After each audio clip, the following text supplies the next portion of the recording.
and a very warm welcome, viewers. You're watching the latest edition of Republic Defense with me, Rakshita Mishra. And today, let's get started with the big story that we are tracking, the security of the Eastern Front, the security of the Siliguri Corridor, as there have been incessant threats from across the border to the chicken's neck, and the threat of infiltrators invasion also, as flagged by Assam Chief Minister Himanta Biswa Sarma.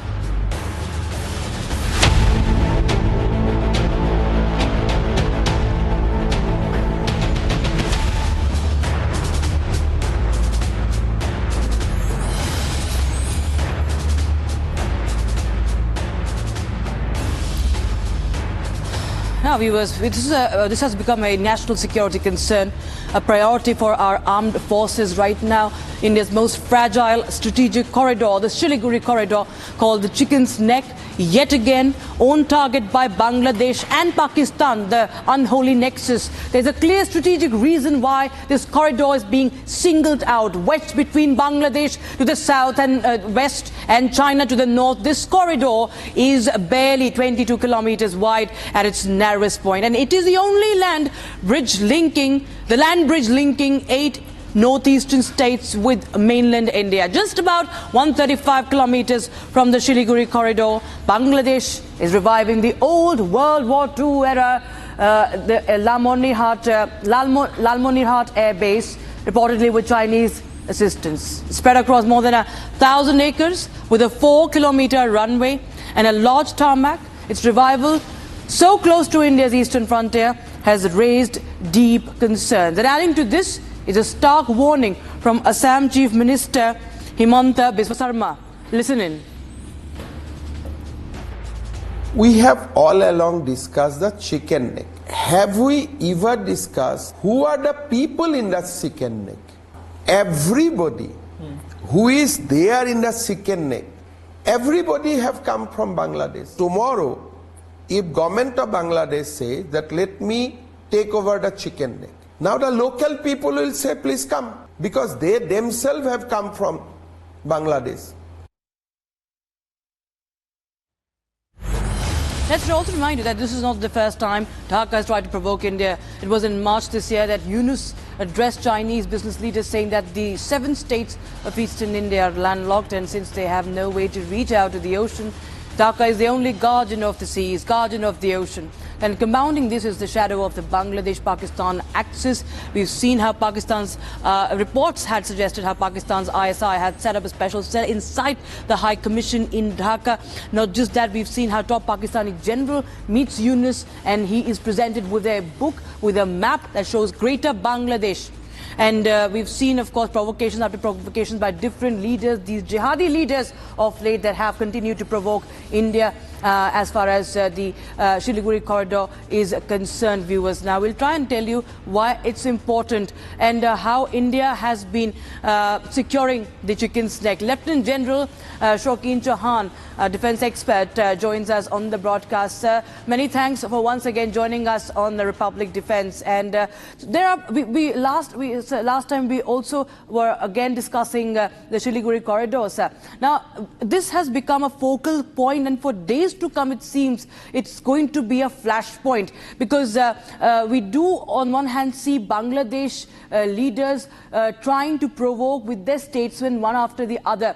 And a little before last week, we saw Lieutenant General Tiwari also visiting the eastern border, and we have reports of another base that is being set up, a 4th base, in the northeast, so as to secure the Siliguri Corridor or 4 sites. What is the challenge, sir, if at all there is one, and how much of a focus could be there in the days to come, according to you?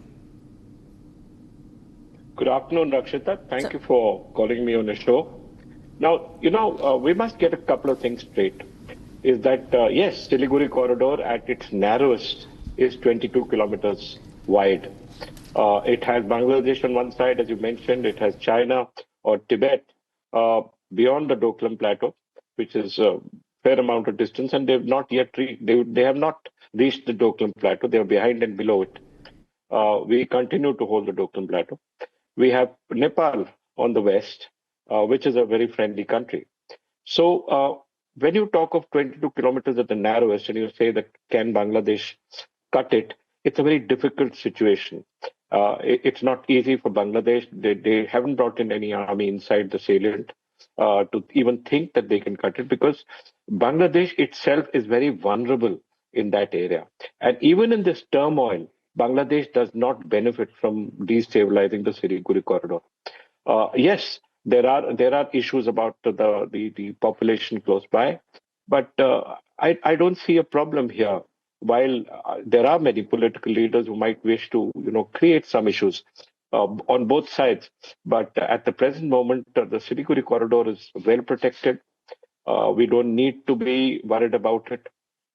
We have war gamed every aspect of anything that can possibly happen in the Siliguri corridor, and we are prepared and we have troops in reserve to deal with issues to deal with the Siliguri corridor. And like I said, the Bangladesh army had nothing to gain from it. The Bangladesh government has nothing to gain from it. Much of what we hear are just noise, to tell you the truth. And we haven't seen any kind of movement on the ground. Right, sir. Lieutenant General Ashok Jahan, many thanks for joining us on this story that we are closely tracking. Viewers, also on Republic Defense, we bring you the story of how India is, in fact, completing its nuclear triad. Now, India has successfully test-fired its K4 submarine, launched a ballistic missile from the nuclear-powered submarine INS Arighat in the Bay of Bengal off the coast of Visakhapatnam, developed by the DRDO. This missile can travel 3,500 kilometers and is capable of carrying a nuclear warhead. This launch marks an important milestone because firing the K4 from an actual submarine is a big step towards making it fully operational. India's sea-based nuclear deterrent and completing its nuclear triad of land, air and underwater strike capabilities. INS Arighat now joins a small group of submarines.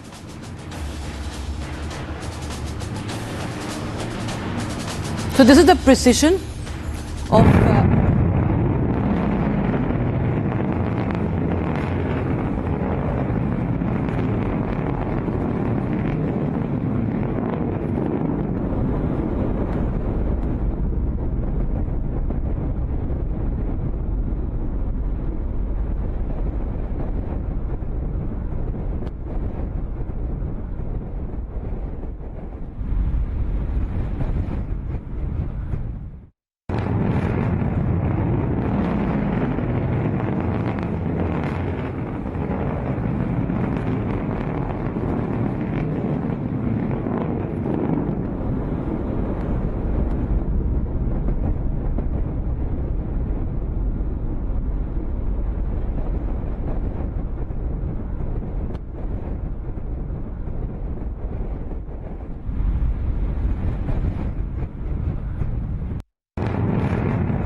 So with the launch of the K4, India's nuclear triad reaches full operational capability, and the triad refers to our capability to deliver nuclear weapons from three distinct platforms: land, air and sea. And this structure enhances the survivability and deterrence by ensuring a credible second strike option, even if on one or two legs of the triad are compromised in a first strike. So how significant is this for India's security, viewers? This is what we are trying to highlight. India faces the two nuclear-armed neighbors, Pakistan and China. Pakistan possesses a large number of tactical short-range nuclear weapons, but India's triad helps balance that threat.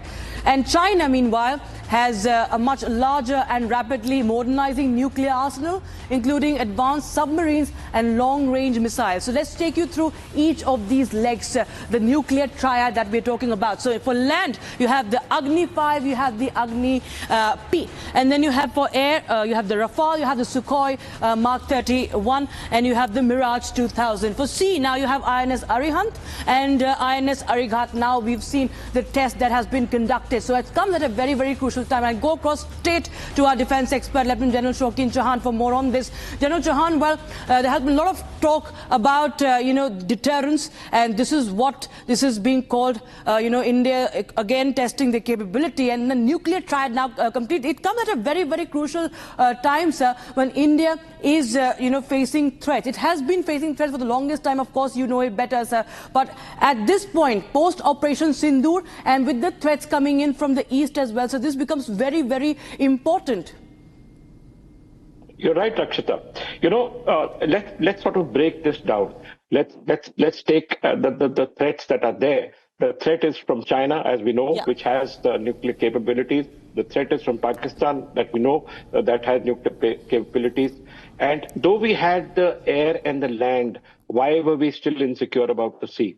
The issue was that China has moved a lot of forces, a lot of equipment, electronic equipment and surveillance equipment into Pakistan, and now are trying the same thing to do inside Bangladesh, and may also do it inside Burma or Myanmar. So when they are capable of tracking our land-based and air-based missiles, we have now fired the Triad, the final missile, the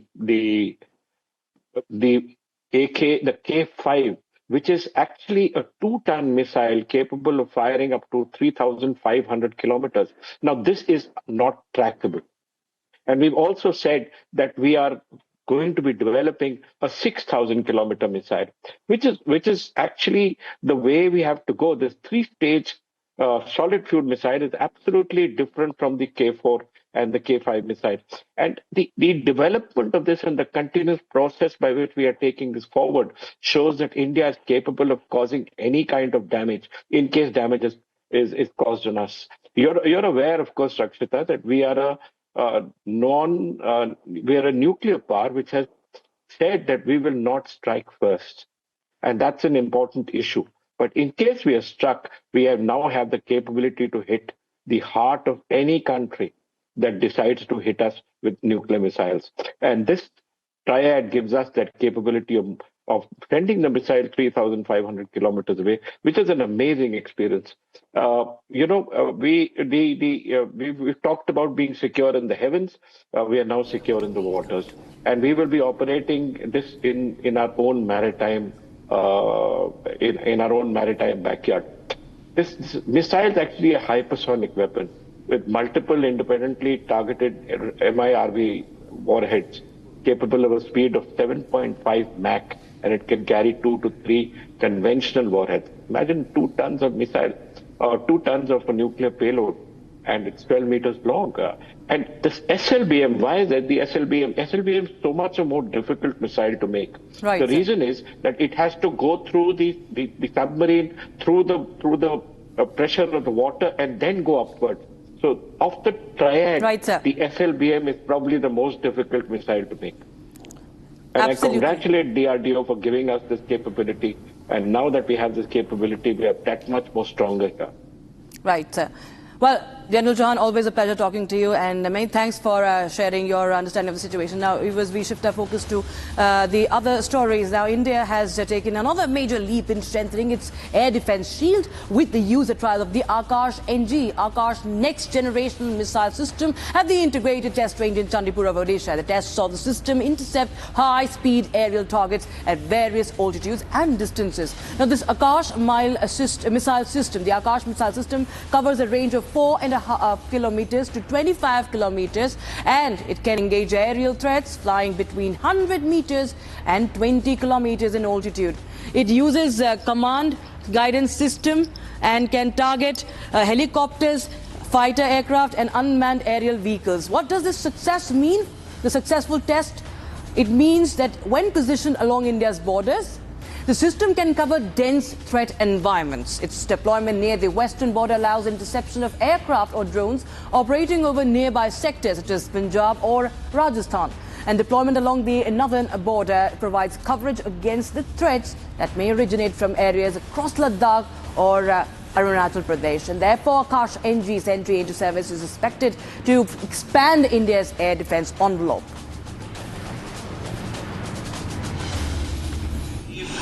Four, three, two, one, now.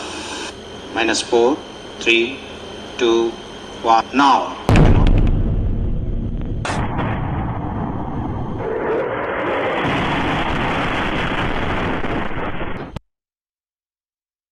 Five, 4, 3, 2, 1, now.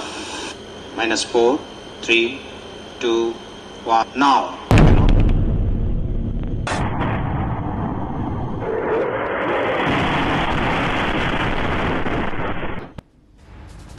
So that was Akash NG, which Pakistan dreads, Pakistan's drone killer, and of course a very important step towards India's own Iron Dome, that is the Sudarshan Chakra. And now as we approach to the close of 2025, one operation that stands as the unequivocal pinnacle of India's military excellence. It's Operation Sindhur, a masterclass witnessed this year in strategic precision and unified armed forces that redefined the deterrence in South Asia. And for India, of course, it's the doctrine shift. It began with a tragedy on the 22nd of April in Pahalgam, where Pakistan terrorists claimed 26 innocent lives. The attack tested India's patience, but it ignited the armed forces' unyielding spirit. And then came the dawn of 7th May, when Operation Sindhur unfolded, a 22-minute calibrated tri-service onslaught targeting 9 terrorist camps and military infrastructure across Pakistan and POK.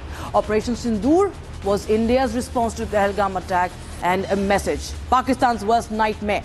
Over 100 terrorists killed. The enemy was destructed in a manner that compelled them to beg before India, to beg for a ceasefire within 4 days. Operation Sindhur exemplified full-spectrum warfare and also showcased to the world the power of indigenous weapons, India's very own military arsenal. Why does Operation Sindhur eclipse all other military highlights of 2025? Because while the enemy attempts to recover from the brutal damage we inflicted upon them, they must remember Operation Sindhur is the new normal, and it is not over yet. Thanks for watching, and Jai Hind.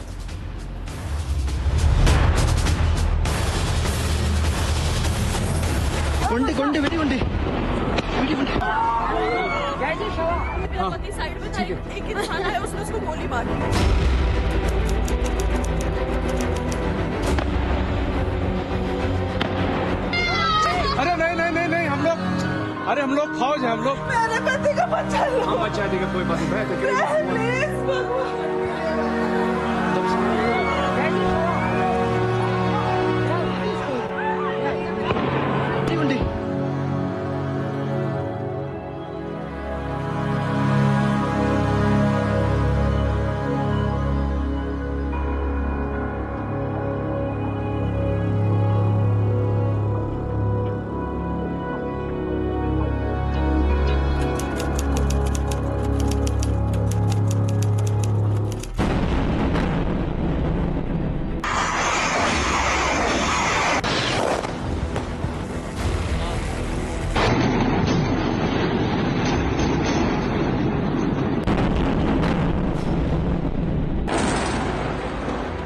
सारी मस्जिद उड़ गई, सारी मस्जिद तबाह हो गई।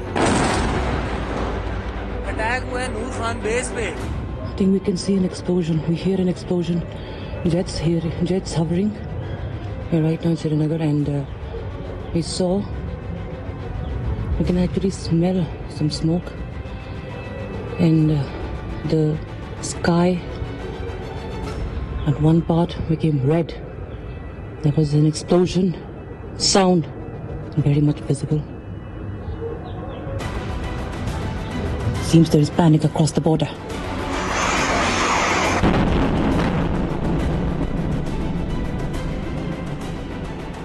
Whatever methods and whatever means we have chosen, it had the desired effects on the enemy targets. How many casualties? How many injuries? Well, to start with, our aim was not to inflict casualties, but in case there have been, it is for them to count. Our job is to hit the target, not to count the body bags.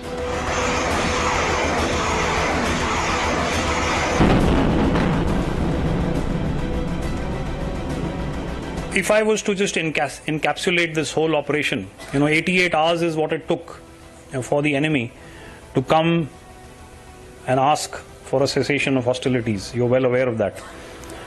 For that call to be made by my counterpart then. We achieved our politico-military aims. We hit 9 targets across the breadth of Pakistan. This is, of course, a maturing of India's doctrine beyond the binaries of peace and war. You will see, as you did this time, a measured compellence from us.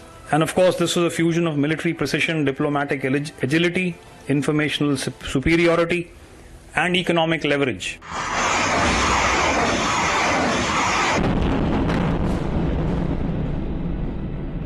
Indian Navy's action is part of the escalation ladder mechanism which we have worked out amongst 3 services. This time, if Pakistan dare take any action, and Pakistan knows it, what we are going to do.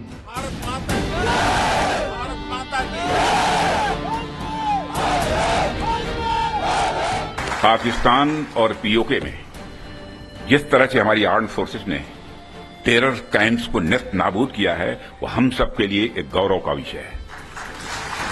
जिस precision के साथ यानी जिस सटीकता के साथ operation सिंदूर execute किया गया, वह अनइमेजिनेबल है, बहुत ही सराहनीय है।